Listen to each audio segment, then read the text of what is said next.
दर्पण दृश्यमान तुल्यं निजान्तर्गतं पश्यन्नात्मनिमाय बहिर्भूतं यथा निद्रया यः साक्षात् कुरुते प्रबोधसमये स्वात्मानमेवाद्वयं तस्मै श्रीगुरुमूर्तये नमिदं श्रीदक्षिणामूर्तये।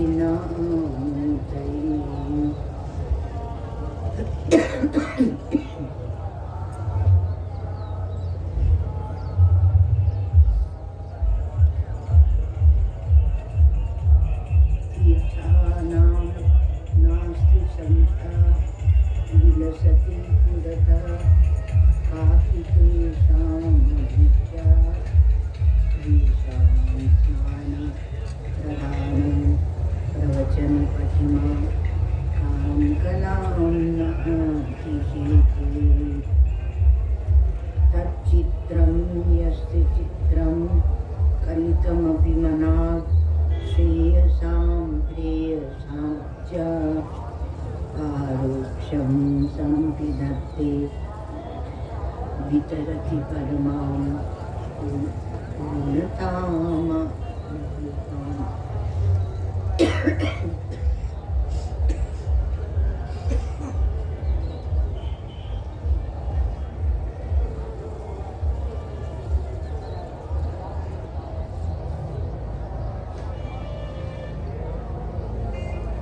अखंडानंद संबोध मूर्तये ब्रह्मूर्तये सुधास्मित समाश्लिष्ट नेत्रांत मूर्तये नमः।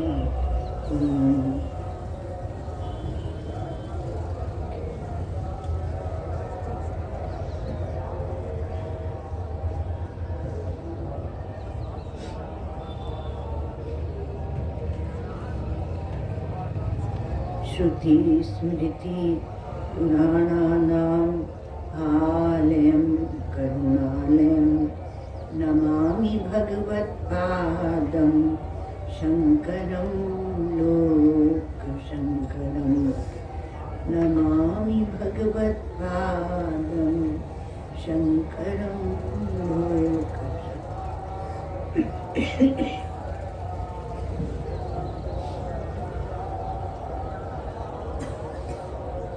शांति पाठ।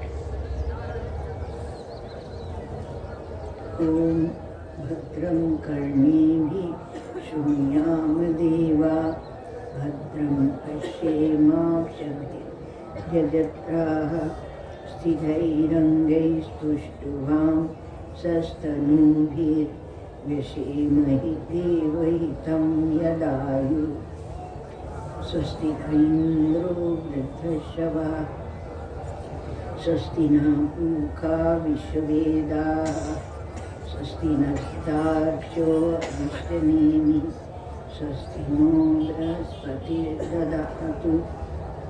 ॐ शान्ति शान्ति शान्तिः।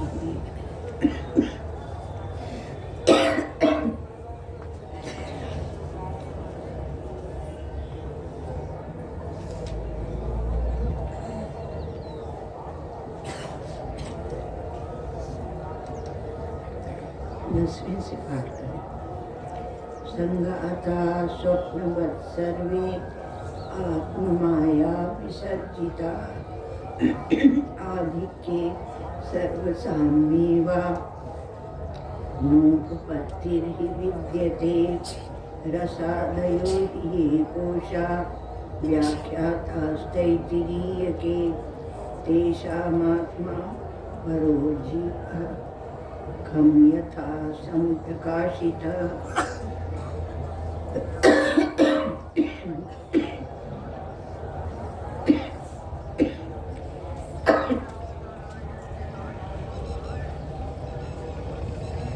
आवाज को खींच रहा है।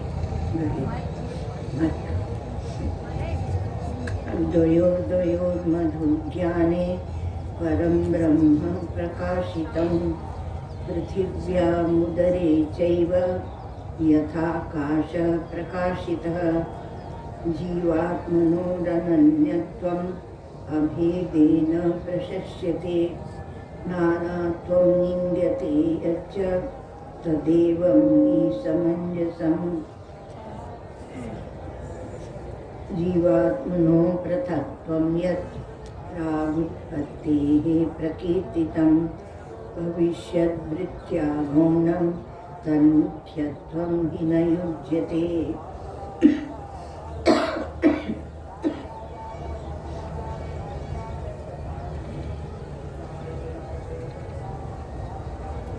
तेरहवीं कार्य का हम लोग देख रहे थे कि जीव और आत्मा अनन्यत्व और अभेदेन, दो शब्द प्रयोग कर लिए, अनन्यत्व और अभेदेन। तो अभेद और दूसरा अनन्य, दूसरा नहीं, एकत्व।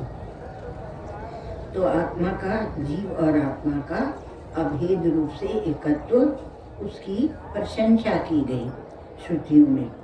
और नानात्व निंद्यते, और जो नानात्व है उसकी निंदा की गई। इसलिए तदेव ही समंजसम, समंजस अर्थात वही ठीक है। आप लोग एक शब्द का प्रयोग करते रहते हैं, क्या? असमंजस। हम असमंजस में पड़ गए, अर्थात ये ठीक कि वो ठीक, और समंजस अर्थात ठीक।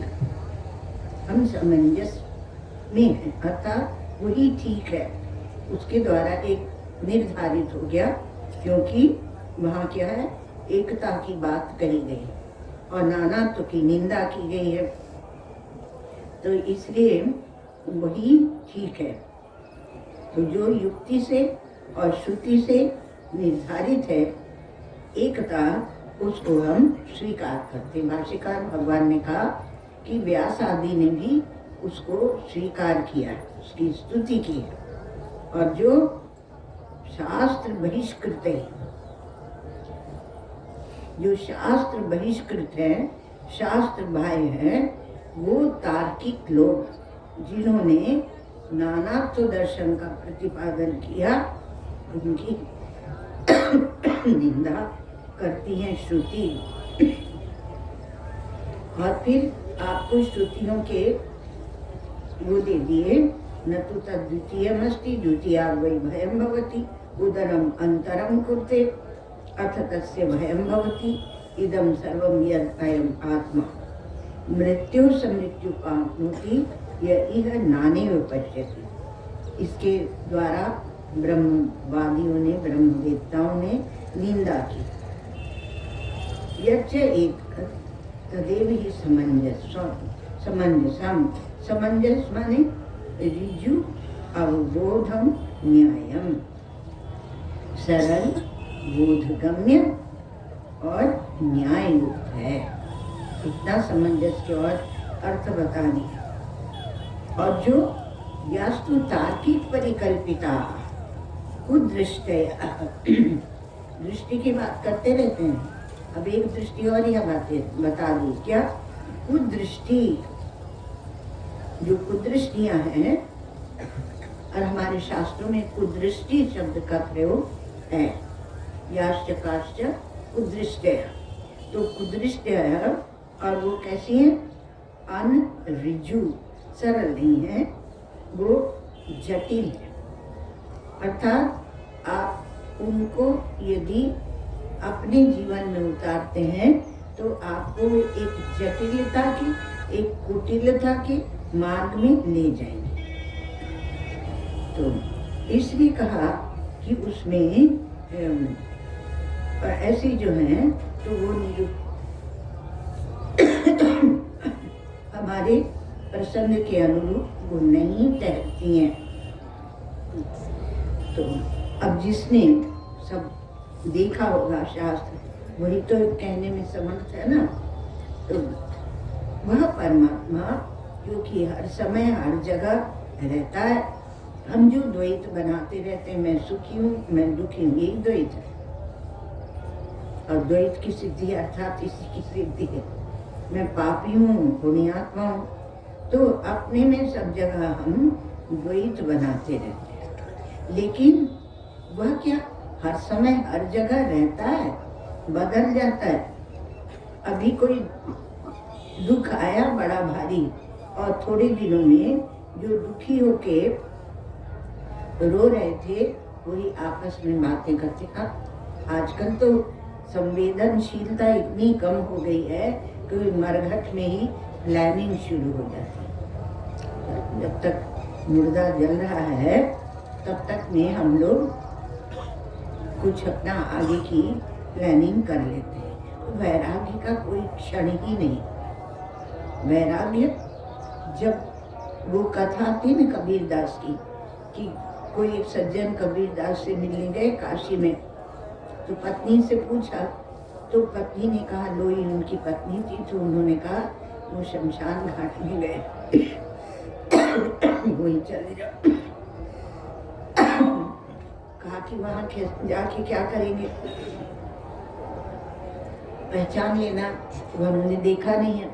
तो कहा जिसके जब लौट के जा रहे हो तब जिसकी सिर में उस समय जब मुर्दे को जला रहे होंगे तो सबकी सिर में एक प्रकाश होगा, और जब लौट के जा रहे होंगे तब केवल एक व्यक्ति के सिर पर प्रकाश होगा, वही कबीर होंगे। ठीक है।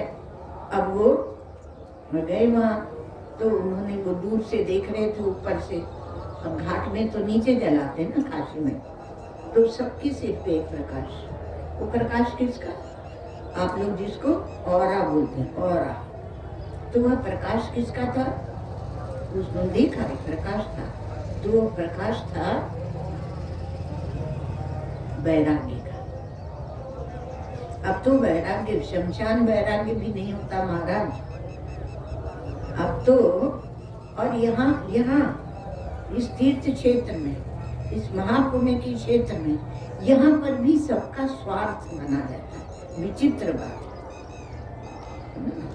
यहाँ पर भी उदारता नहीं आती कि हम उदार हो जाएं। आप कहानियां सुनते हैं कि वो जो सम्राट हर्षवर्धन थे, वहाँ यहाँ आके कुंभ में और सब लुटा देते थे, पर कोई लोग तो दूसरों को ना देकर हम खा लें, ये वृत्ति होती है। और किसी की होती है कि हम यहाँ से कुछ समेट मिले, उसकी मुरादाबाद की भाषा है भतेरा है, भतेरा है, तो थोड़ा सा हम अपने थैले में डाल लें।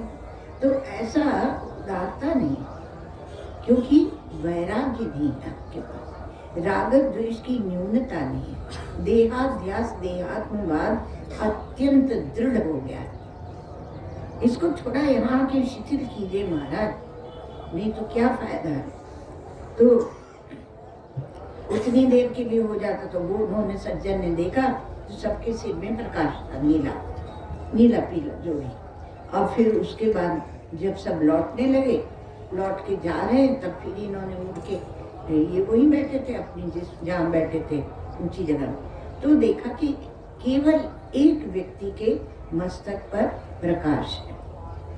पत्नी ने बताया था वैसे ही लोई ने, तो दौड़ के गए और उनको प्रणाम किया, कबीर बाबा है, कहा हम कबीर दास हैं।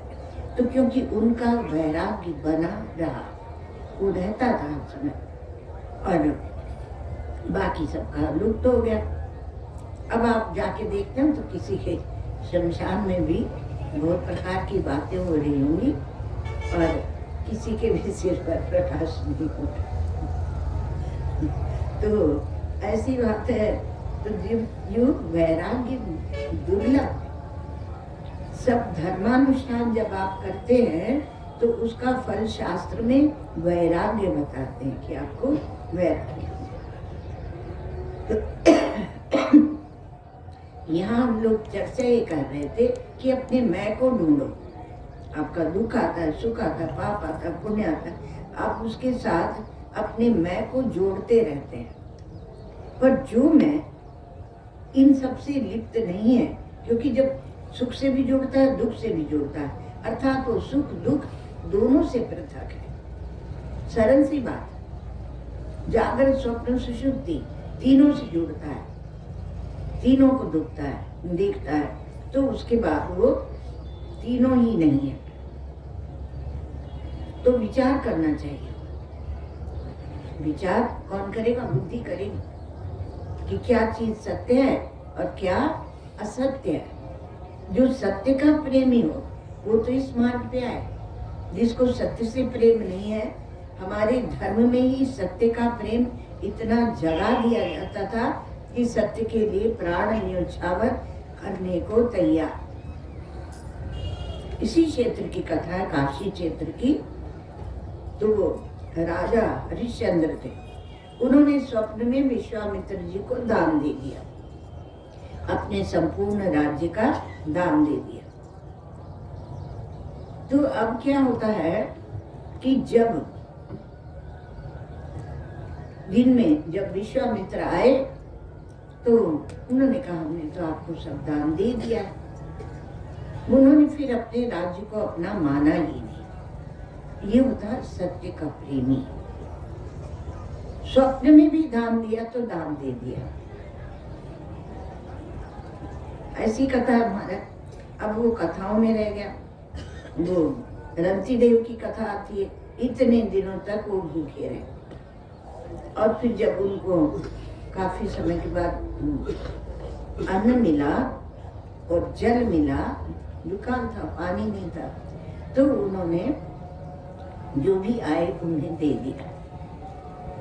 फिर भगवान प्रकट हुए, यमराज धर्मराज प्रकट हुए, सब प्रकट हुए, इंद्र देवता सब आए। कहा कि वरदान मांगो। तो उन्होंने कहा, दंती देव ने, कि सबके हृदय में एक क्लेश होता है, पीड़ा होती है। तो मैं ही चाहता हूँ कि मैं सब प्राणियों के हृदय में बैठ जाऊं। वरदान मांग रहे हैं। जो सर्वात्म भाव की बात चल रही है ना, जो कहते हैं ना कि वह सेल्फ सेंटर्ड हो जाता है, तो कहा कि मैं सब प्राणियों के हृदय में बैठ जाऊं और जो सुख आता है उससे वो सुख वो भोगे और मैं उनका दुख सहन कर लूं। भगवान ने कहा, पहले द्वार सुपर्णा सयुजा सखाया, एक अंतर्यामी ईश्वर बैठा है, एक जीवात्मा बैठा है, दो आत्मा पहले से बैठी है, फिर एक तीसरी और रंती देव आत्मा, और मैं उसमें कहाँ घुसेड़ दूं कि रंती देव आत्मा। लेकिन है आप सबके हृदय में कहीं ना कहीं रंती देव आत्मा है, आप केवल उसको पहचानते नहीं। तो आपकी बुद्धि कितना विवेक करती है कि क्या सच्चा है और क्या झूठा है। सत्यम मृषावा चिदिदम जड़म्बा, ये सत्य है, ये झूठ है, और चित है और अचित है। चित है कि जड़ है, इसका बुद्धि विचार करती है नहीं, क्या सच्चा है क्या झूठा है। चित है कि जड़ है, कृतक है कि अकृतक है। जो भी बना रखा है वह नष्ट होगा, और स्व है कि पर है। आपका अपना मैं है कि आपने बना बना के उसे मैं बना लिया है, झूठे को। ये बुद्धि विचार कर सकती है। ठीक है, हम समझ गए कि जिसकी बहुत तेज बुद्धि होती है वही वेदांत का विचार करता है, किसी अर्थ में यह सच भी है। और जिसको भगवान स्वयं कहते हैं मैं बुद्धि योग दे देता हूँ, बुद्धि योग देता हूँ भगवान कहते हैं, लेकिन उस सुषुप्ति में वह बुद्धि भी सोती है, पर आपके आत्मदेव वो जागते रहते हैं। यदि 5 प्रकार की मुक्ति है, वो सायुज्य सामीप्य शास्त्री सालोक्य, उसको भी बुद्धि देखती है, उसका विचार करती है। और ये कैवल्य मुक्ति है, यह कैसे मालूम पड़े। तो कहा वह आपकी शुद्ध बुद्धि से मालूम पड़ेगा, शुद्ध बुद्धि उसी से मालूम। तो ये सब प्रकार की जो शुद्ध बुद्धि की बात कर रहे हैं, ये बुद्धि के ही विचार हुए ना। प्रश्नकर्ता ने प्रश्न पूछा। हाँ, क्योंकि कुदृष्टया जो बात कही जा रही है, कुतार की कही, तो वो कुदृष्टि, वो बुद्धि की ही बात कही जा रही है। तो जो किसी की आज्ञा में रहती है वो बुद्धि सुंदर होती है। शास्त्र और गुरु की आज्ञा, पहले उसके पहले शास्त्र और माता पिता की आज्ञा, ये सबकी आज्ञा का पालन जिसके जीवन में है, वही आगे जाके निष्काम बनता है, श्रेष्ठ बनता है। तो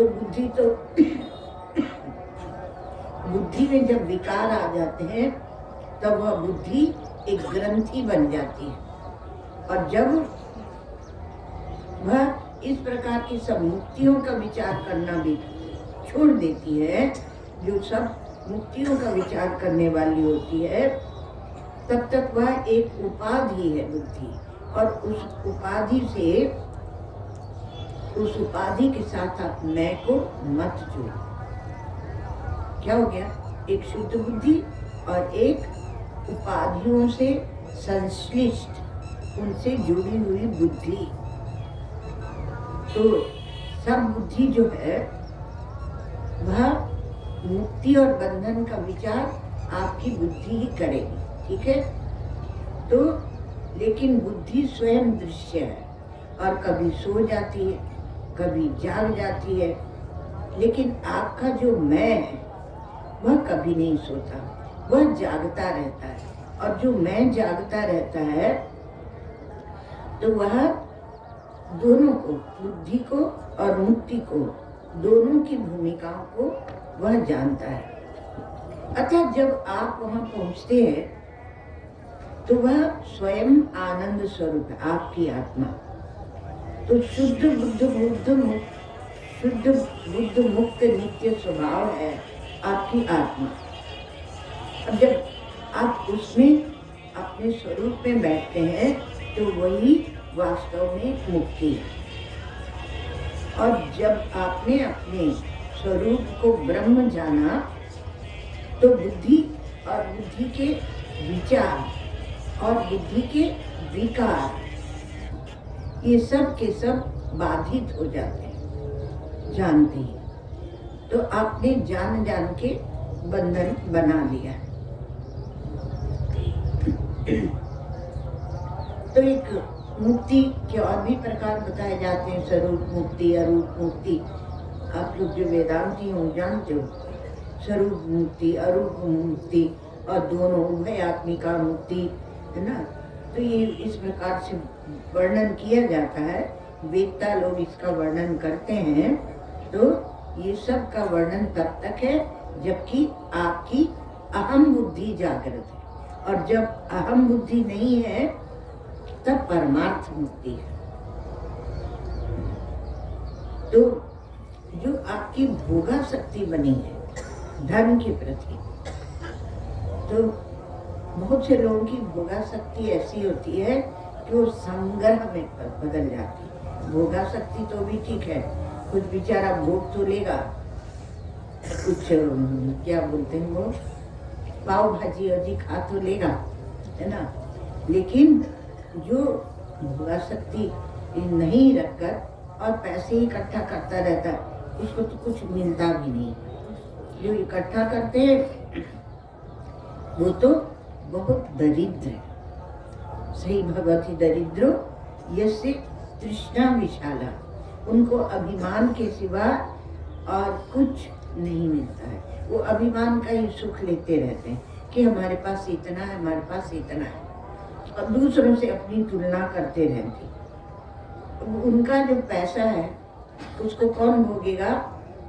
तो हमारे यहाँ कहते हैं भुंजंती धूर्ता पड़स्य वित्तम, उस कृपण के वित्त को कौन भोगेगा? तो कहा धूर्त भोगेंगे। अब धूर्त कोई भी हो सकते हैं, धूर्त कोई भी हो सकते हैं भाई, मतलब वो इनकम टैक्स वाले हो सकते, बहुत बड़ी रकम लेके जाएंगे आपसे, और वो डॉक्टर हो सकते हैं, डॉक्टर बहुत बड़ी रकम लेके जाएंगे इत्यादि। और ज्योतिषी हो सकते हैं, ज्योतिषी भी आपको चक्कर में डाल देंगे। महाराज जी हमारे कहते हैं कि वो 2-4 ग्रह जेब में लेके आते हैं, जहाँ आपने उन्हें बुलाया नहीं है, उनसे मिले नहीं, उनके कार्यालय में गए, तो 2-4 ग्रह अपने जेब से निकाल के आपके ऊपर डाल देते हैं, आप भुगतते रहो। राहु है, राहु है, तो वो धूर्ताः कृपणस्य वित्तम भुंजन्ति, वही बोलते हैं। बहुत से लोग ये बोलते हैं कि जब हम इतना इकट्ठा हो जाएगा तब हम भजन करेंगे, जब रिटायर्ड होंगे पैसा इतना मिलेगा तब भजन करेंगे।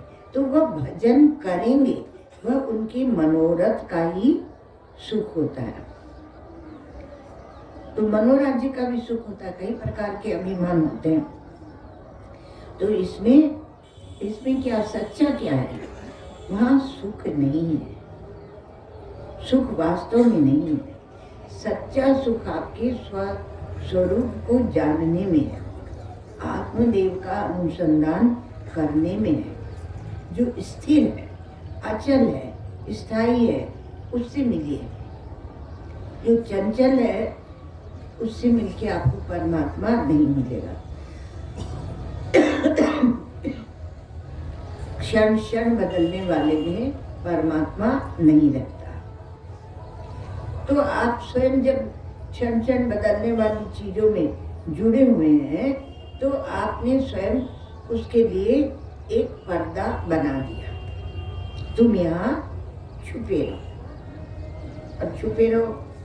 आप तो है अमृत, और आप है अमृत, आप अमृत घट, आप है पीवन हारी, आप है ढूंढे आप ढूंढावे, आप है ढूंढन हारी। तो अंतःकरण के जो चेतन को, अब देखना, जीव आत्मनो हो अनन्यत्व। तो जीव है क्या? जो चेतन के साथ अंतःकरण को जोड़कर और फिर उसे मैं कहता है। अंतःकरण एक उपलक्षण है, बाकी सब भी अपना जोड़ लेना, जो ज्ञान इंद्रियां, कर्म इंद्रियां, तो तब उसकी संज्ञा होती है जीवात्मा, तब उसे जीवात्मा कहते हैं। अंतःकरण को जोड़ लिया, और जिस तभी कहते हैं ना सूक्ष्म शरीर जाता है, उसी को बोलते हैं जीव निकल के चला गया। और जिस चेतन के बारे में, जिस चेतन में वो अंतःकरण को नहीं जोड़ता, किंतु जिस चेतन के साथ वह संपूर्ण सृष्टि को कारण रूप से माया को और जोड़ता है, उसे कहते हैं ईश्वर। उसी चेतन ने, उसी जीवात्मा जो बना है, उसी ने सामने ईश्वर को रखा। लेकिन इसकी उपाधि क्या हुई कि यह संपूर्ण सृष्टि का कारण है, अर्थात माया उपाधि को जोड़ता है, तो उसका नाम होता है ईश्वर। तो जीव यदि नहीं कहो, ऐसे ही कह रहे, यदि क्यों लगा कि जीव अपनी अविद्या को और अंतःकरण को चेतन के साथ नहीं जोड़ता, और ईश्वर के साथ माया और सृष्टि को नहीं जोड़ता है, तब उस चेतन का, उस चिन्मात्र चिद वस्तु का नाम होता है ब्रह्म। तो उसे ब्रह्म कहते हैं। और यह उसके स्वयं के आत्मा पद का, मैं पद का ही शुद्ध अर्थ है। अनन्यत्वम अभेदेन प्रशस्यते। आपसे दूर नहीं है परमात्मा, पर हमने बहुत सारा विस्तार करके और उसमें अपने मैं को फंसा दिया। ये कारिका ही बता रही है कि आत्मा और परमात्मा का भेद जो वह वेदांत वेद्य नहीं है, अभेद वेदांत वेद्य। वह तो एक अध्यारोप है। कहा कि ईश्वर, जीव, ये शब्द एक अध्यारोप है समझाने के लिए। और क्योंकि आपको पता नहीं है कि हम कहाँ कैसे घूम रहे हैं, तो शास्त्र उसका वर्गीकरण करके उसको एक नाम देके आपको समझाते हैं कि तुम्हारा जो अनुभव है वह इसी प्रकार से बटा हुआ है। तो वेदांत का तात्पर्य स्वाभाविक जो आपके अंदर हो रहा है उसके साथ है, और उसमें आपकी असंगता को लेकर जो परमार्थ सत्य से एक है वह दिखाने में है। वह भेद और नानात्व, नानात्व माने अनेकता के पक्ष में नहीं है वेदांत का पक्ष। तो जो वेदांत का तात्पर्य नहीं जानते, अनुभव के मार्ग में नहीं चल रहे,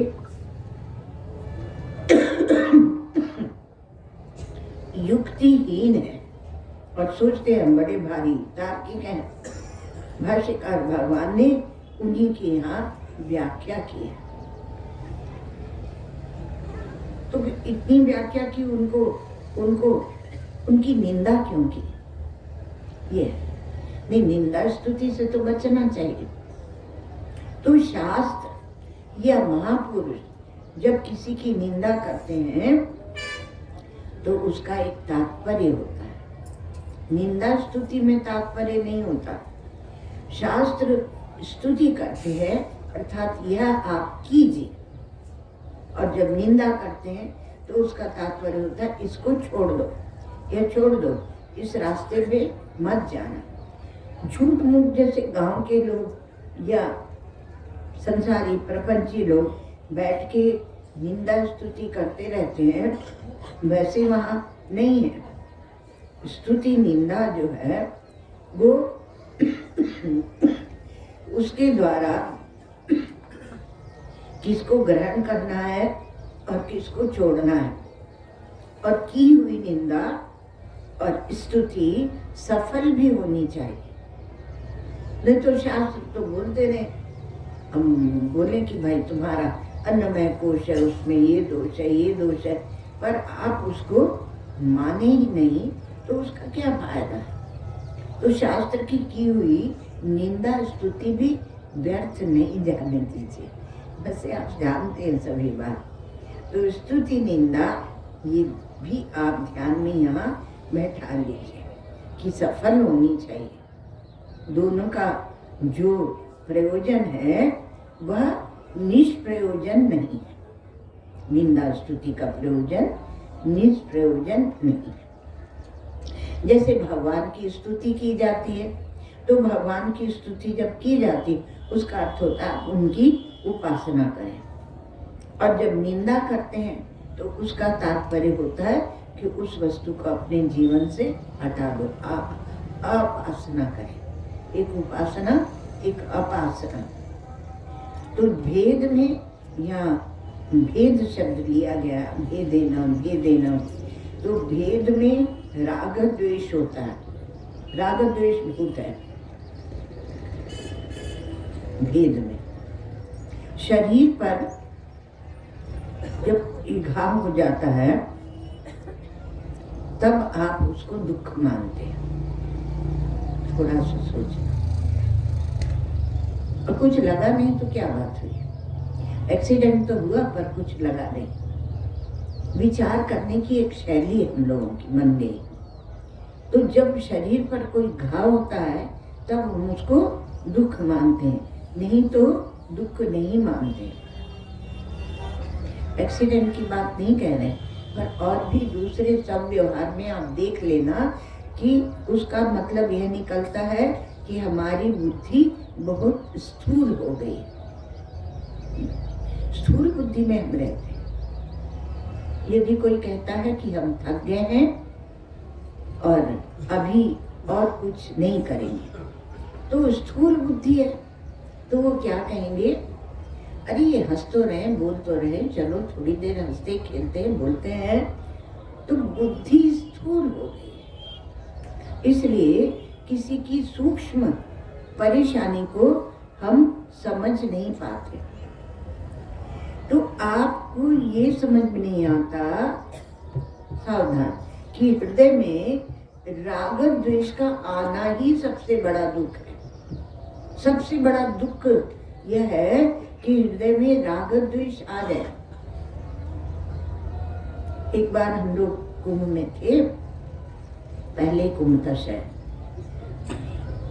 तो एक कोई सज्जन आए थे, तो उनके किसी को वो क्या होता है मैच फिक्सिंग, तो मैच फिक्सिंग में उनको पकड़ा गया था। तो अब हमें तो पता नहीं था, हम तो ऐसे कौन कौन आया, एक एक का मुंह देख के कोई थोड़ी बोलता है। तो हमने कहा, मतलब हमने क्या कहा, महाराज जी ने उस प्रसंग में कहा था, तो हमने कहा कि आप क्यों रोती हो जब धन चला गया, रोना तो तब चाहिए था जब धन आया था। तो सबके लिए, कोई मैच फिक्सिंग वाले के लिए नहीं है। तो रोना तो तब चाहिए था जब धन आया था, क्योंकि धन अपने साथ दुख लेकर ही आता है। धन के संग्रह में दुख, धन के खर्च करने में दुख, धन की रक्षा करने में दुख, सब जगह उसके साथ दुख ही दुख लगा।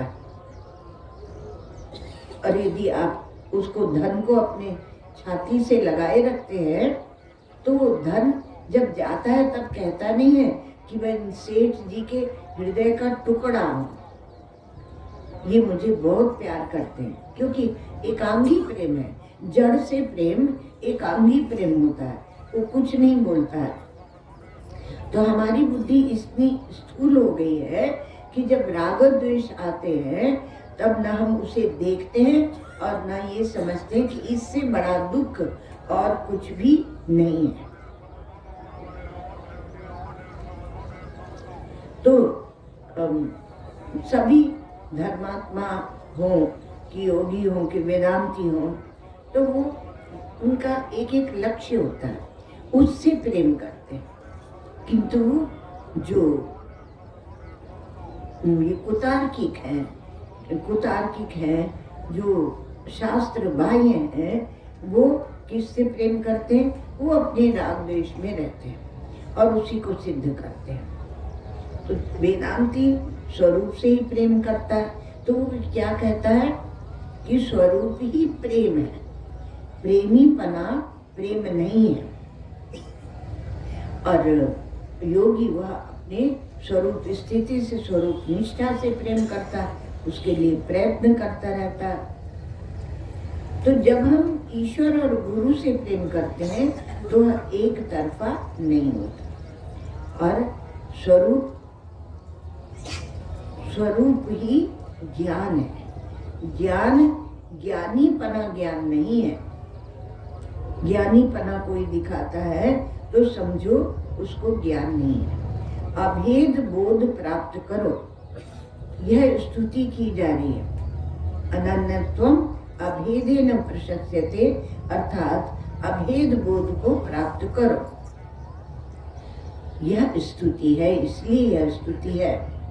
और नाना मामा से बचो। महाराज जी कहते नाना मामा से बचो, नाना तुम निंदते। जो आपने नाना मामा ये संबंध बना रखे हैं, उनसे बचो, यह निंदा से तात्पर्य है। द्वैत विषयक जो विज्ञान है वह इंद्रियक अनुभूति के आधार पर अनुवाद करके और बनाया जाता है। द्वैत विषयक विज्ञान जो आप इंद्रियों से अनुभव करते हैं, अर्थात उसका आधार इंद्रियां, उससे क्या अंतर्मुक्ता होगी और उसमें भी युक्ति दे देते हैं, है ना।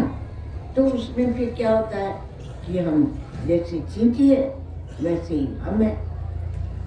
आज तक जो परमात्मा की प्राप्ति किसी को हुई है तो त्याग और वैराग्य से ही हुई है।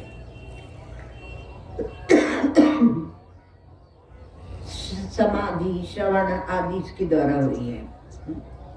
और ये कुतार्किक जो हैं वो द्वैत को मानते हैं।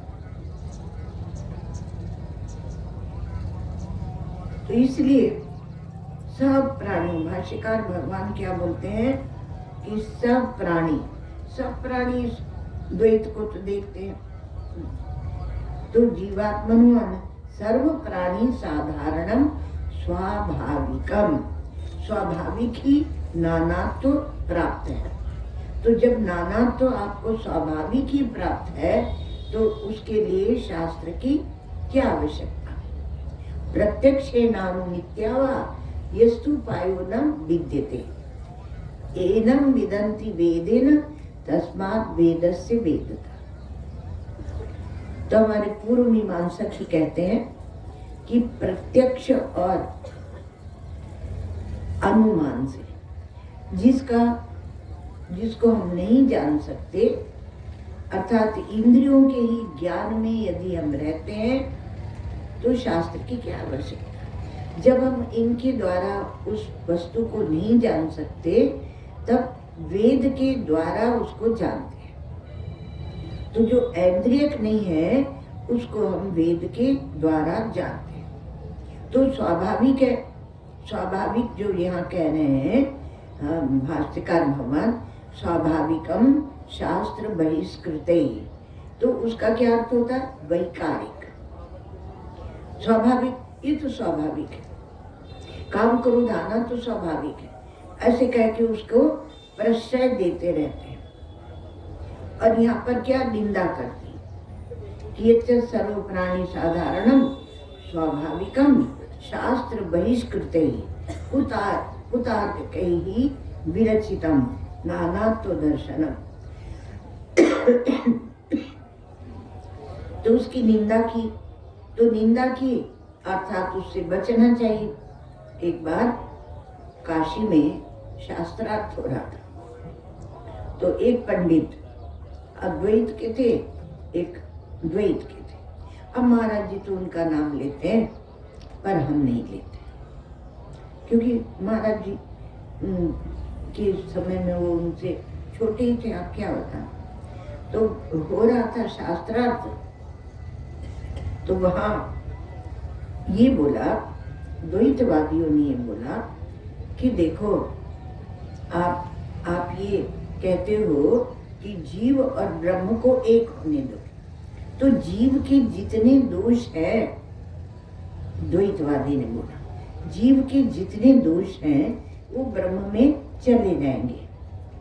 ठीक है, ब्रह्म के जो गुण हैं वो तो जीव में आ जाएंगे तो अच्छी बात है, लेकिन जीव के दोष भी तो ब्रह्म में जाएंगे ना हमारे, तो उसका क्या करेंगे? वो तो ठीक नहीं है।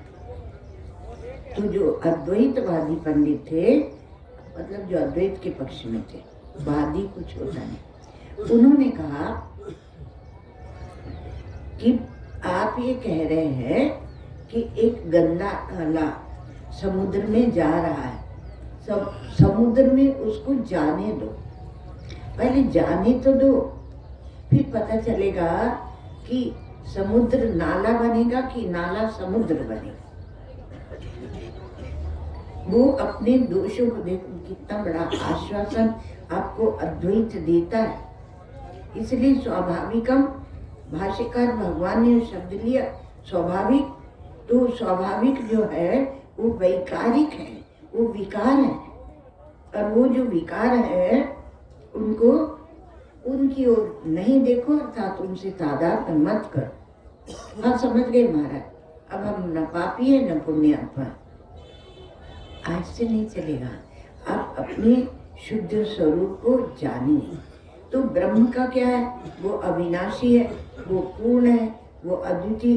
तो ब्रह्म की अविनाशिता, पूर्णता, अद्वितीयता, असंगता, अद्वैतता, ये क्या है? ये सब तब सिद्ध होती हैं जब वह प्रत्यक्ष चैतन्य से एक होता है। नहीं तो क्या करेंगे? उसकी पूर्णता, अद्वितीयता, असंगता ये सिद्ध करके क्या करेंगे? तो जीव की सब जो गड़बड़ियां हैं उनको वह खत्म कर देती है। इतना शास्त्र बहिष्कृत ही कुतार की कही, तो ऐसे नाना तुम निंदते। अब यहाँ खुद ही कह दिया, गौड़पादाचार्य जी महाराज ने निंदा स्तुति की बात कर दी, तो भाष्यकार भगवान ने कहा वो निंदा से ये तात्पर्य है, एक उतार्किक लोगों को सीधा किया है। तो नाना तो निंदते और तो तत्परम ब्रह्म ब्रह्म वेद ब्रह्मैव भवति। आप सुनते हो, तो जो मुझसे अलग है वह ब्रह्म ही नहीं है, ज्ञान के रूप में परमात्मा है। जब मैं ब्रह्म नहीं, मैं पूर्ण नहीं, मैं अविनाशी ही नहीं हूँ, अद्वितीय ही नहीं हूँ, तो मेरा चैतन्य अलग, परमात्मा का चैतन्य अलग। अब मैं चैतन्य हूँ इसकी अनुभूति आपको होती है, पर परमात्मा चैतन्य है यह कल्पना करते हैं। तो परमात्मा को हमने प्रत्यक्ष चैतन्य से अभिन्न होकर ही वह चेतन है।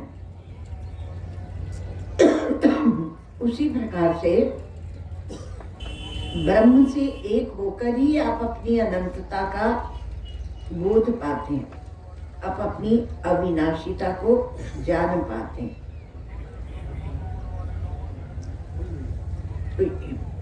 ब्रह्म को आप दृश्य नहीं बना सकते, तो दोनों के दोनों एक होकर ही सुरक्षित होते हैं। एक तो अद्वितीय होता है, और जब एक हो जाते हैं तब अद्वितीयता सिद्ध होती है। जब ब्रह्म और जीव दोनों एक होते हैं, अब जीव माने आपका मैं, निरुपाधिक मैं, तभी अद्वितीयता सिद्ध होती है। तब ब्रह्म दृश्य नहीं होता, पर दृष्टा के आत्म स्वरूप से एक होता है, इसलिए फिर उसका जन्म मरण नहीं है, तब वह अन्य भी नहीं है, जड़ दृश्य नहीं है। तो उसमें कोई दूर है वो तो नहीं, देरी है मिलने में तो कहा नहीं, मिला मिलाया है वो परमात्मा। देखो ये इतना बड़ा विज्ञान है कि अनुभूति के बिना आप इसको सिद्ध कर ही नहीं सकते। तो वेदांत का ये दावा है कि अन्य किसी को भी प्रमाण और युक्ति और बुद्धि से सिद्ध कीजिए, परंतु यहाँ तो परमात्मा की प्राप्ति नहीं है, प्राप्त की ही प्राप्ति है। वेदांत कोई धर्म का फल नहीं है, वेदांत कोई धर्म का फल नहीं है कि धर्म करेंगे फिर उसके फल के रूप में जो करने की वृत्ति है वो आपकी धर्म से आई है। और वेदांत या तत्प्रतिपादित ब्रह्म किसी उपासना के गर्भ में बैठा हुआ बच्चा नहीं है, उपासना गर्भस्थ बच्चा नहीं है कि आप उसको प्रेम करेंगे, एकाग्रता करेंगे और फिर वो परमात्मा आएगा। धर्म का फल विनाशी होता है और उपासना का फल प्रेम करेंगे, उसका ध्यान करेंगे, उसमें चित्त को एकाग्र करेंगे, तो उपासना का फल भाव से परिच्छिन्न होता है, परिच्छेद्य होता है। तदाकार वृत्ति करते हैं तो उससे परिच्छेद्य होता है। पहले कहते हैं कि तन्मय हो जाओ, फिर तरलीन हो जाओ, ये बातें बताते हैं वहाँ तो। और वो क्या है, मानसिक वेग, और मानसिक वेग समाप्त होता है तो उपासना आपकी समाप्त हो जाती है। इसी प्रकार से योग में क्या होता है, योग में स्थिति होती है। तो स्थिति का क्या है कि जब तक स्थिति है तब तक ब्रह्म है, और वह तदादृष्टु स्वरूपे अवस्थान। तो ये जो स्थिति है स्वरूप में, इसका दृष्टा वो स्वाभाविक नहीं है। स्थिति का स्वाभाविक मतलब बना के आप उसको देख रहे हैं ब्रह्म को, तो इसका ये स्वाभाविक दृष्टा नहीं है। और यहाँ तो ये कह रहे हैं कि जो स्थिति है उसका आश्रय और उसका दृष्टा स्वयं परमात्मा है, ब्रह्म है। परमात्मा नहीं है क्योंकि वह अधूरा है, बनाई हुई स्थिति है जो आपने अभ्यास से बनाई है।